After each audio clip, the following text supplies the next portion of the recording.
તો રાજકોટ બાદ હવે વાત વડોદરાની કરીએ, કારણ કે જેમ જેમ દિવસ પસાર થઈ રહ્યો છે શક્યતા હતી કે વડોદરામાં પણ મતદાન વધી શકે છે। સીધા જ વડોદરા જઈશું, અંજલિ ઓઝા આપણી સાથે જોડાયેલા છે। અંજલિ, વડોદરાની વાત કરીએ, જે પ્રકારની આશા સેવાઈ રહી હતી કે 4 વાગ્યા બાદ ફરી એક વખત જે મતદાનનો આંકડો છે તે વધી શકે છે, વડોદરાની શું પરિસ્થિતિ છે? શું મતદારો પહેલાની જેમ ફરીથી આવી રહ્યા છે સવારની જેમ?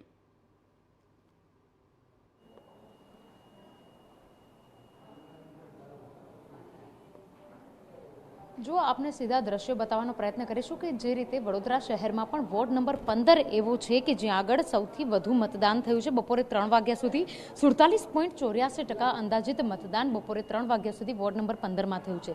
તો સૌથી ઓછું મતદાન છે તે વોર્ડ નંબર 11માં થયું છે, 33.22%। જે રીતે રાજકીય પક્ષો દ્વારા પ્રચાર કરવામાં આવતો હતો તે જ રીતે જે મતદાન છે, મતદાન નિરસતા જેવું દેખાઈ રહ્યું છે। જે રીતે વડોદરા શહેરમાં વહેલી સવારથી 7 વાગ્યાથી લાઈનો હતી, પરંતુ 12 વાગતાની સાથે જેવી ગરમીનો શરૂઆત થઈ, તાપ વધ્યો, તેમ તેમ જે ભીડ છે તે ઓછી થતી જઈ રહી હતી। અને તે જ પ્રમાણે જે વડોદરા શહેરના વોર્ડ નંબર 15 છે કે જ્યાં આગળ સૌથી વધુ મતદાન થયું હતું તેના જ બૂથ પર હાજર છે, પરંતુ હાલ ત્યાં આગળ મતદારોનો જે નિરસતા છે તે ચોક્કસપણે જોવા મળી રહી છે।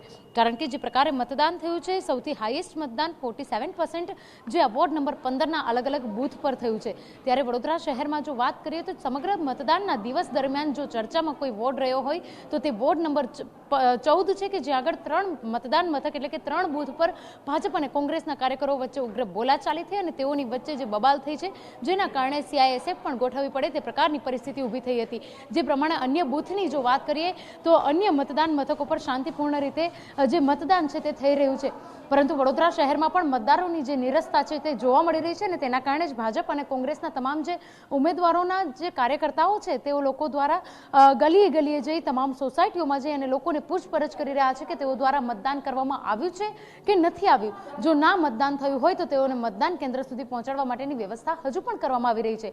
જે પ્રકારે વડોદરા શહેરમાં મતદાન માટેનું જે સંભાવનાઓ વ્યક્ત કરી હતી તેના કરતાં ઓછું મતદાન થયું છે, જેને લઈને કેટલાક જે નિરસતાઓ છે તે ચોક્કસથી કહી શકાય। કારણ કે જે પ્રકારે મતદાન કરવા માટે વહેલી સવારે તો તમામ મતદાન મથકો પર લાંબી લાઈનો હતી, પરંતુ હાલ જે પ્રકારે મતદાન કેન્દ્રો ખાલી જોવા મળી રહ્યા છે તે જ પ્રકારે હજુ પણ 1 કલાકનો સમય છે। જે રીતે તમામ જે પક્ષ છે, રાજકીય પક્ષ, તેઓના જે કાર્યકર્તાઓ છે તેઓ દ્વારા એડી ચોટીનું જોર લગાવી અને મતદારોને મતદાન કેન્દ્ર સુધી લાવવા માટેના પ્રયત્નો થઈ રહ્યા છે। ત્યારે 39%થી મતદાન વધીને કેટલા ટકા સુધી પહોંચે છે તે જોવાનું પણ અહીંયા તેટલું જ જરૂરી બની રહે છે। કારણ કે જે રીતે વડોદરામાં પ્રચંડ જે પ્રચાર થયો હતો તે દરમિયાન અનેક વખત જે ઉમેદવારો છે તેઓ લોકોની વચ્ચે ગયા હતા, તે લોકોએ તો પોતાની વાત મૂકી હતી, કાર્યકર્તાઓએ પણ પોતાની વાત મૂકી હતી, તેવાની વચ્ચે મતદારોએ પોતાની જે માગણી અને લાગણી છે તે પણ ઉમેદવારો સમક્ષ રજૂ કરી હતી।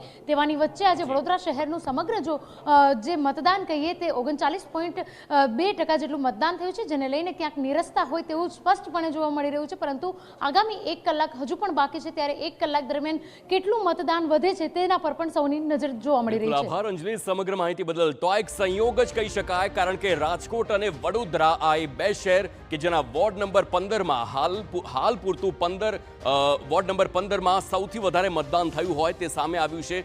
રાજકોટમાં પણ અને વડોદરામાં પણ વોર્ડ નંબર 15માં સૌથી વધારે મતદાન છે, પરંતુ ઓવરઓલ મતદાનની વાત કરવામાં આવે તો નીરસતા હજુ પણ જોવા મળી રહી છે।